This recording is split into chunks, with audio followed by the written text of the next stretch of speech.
Making sure no story is left behind. A young man from Southern California is traveling across the country to sit down with the greatest generation before it's too late. And now his mission is to remember World War II veterans, and it's bringing him right here to the Ozarks. The founder of Remember World War II tells Fox 49 why he's racing against the clock.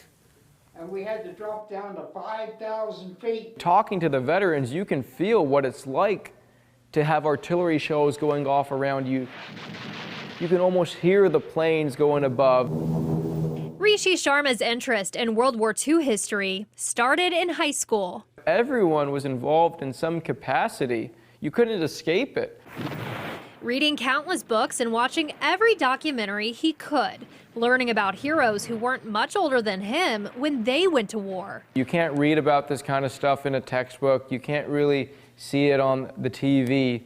The only way to really appreciate what it was like on the front lines is to look in the eyes of those who were there and to hear them share the frontline tales. At 17 years old, beginning his journey, interviewing one veteran at a time. In as much detail as possible, what happened? Inspired by their sacrifices. We're talking about a generation who signed up to fight and possibly die on some island they couldn't point to on a map, or some town they couldn't pronounce halfway across the world, to liberate another people. Now at 24, he's collected over 1,400 stories, traveling across 45 states, Canada, the UK, Australia, and New Zealand, preserving their stories through his nonprofit, Remember World War II. They're all from different parts of the country, different religions, different backgrounds, different economic statuses, but they all have one common purpose. He doesn't get paid for his work and lives in his car to afford traveling,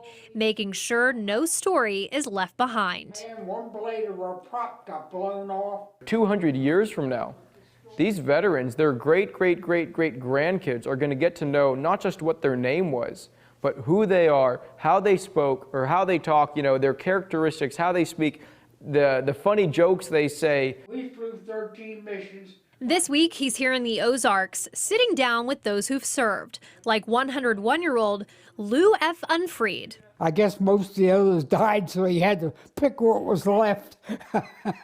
Unfried says his service was necessary, not extraordinary. Hell, we did what had to be done. In old age, I'm paying for the fun I had as a young youth. I thought it was a great adventure to go over there and fight. I wouldn't have missed it for the world. Even if I have to suffer with a bad back, it was worth it. There was so much damage to the plane. Sharma knows that time is not on his side, adding urgency to his mission. We get to preserve these veterans forever, and there's no one else who deserves it more than these men. Sharma tells us that he's only in the Ozarks for the next couple of days. He says he doesn't know when he'll be able to visit again, so he's trying to interview as many veterans as possible while he's here. You can find a link to refer a veteran you know and a link to his GoFundMe on our website, ozarksfirst.com.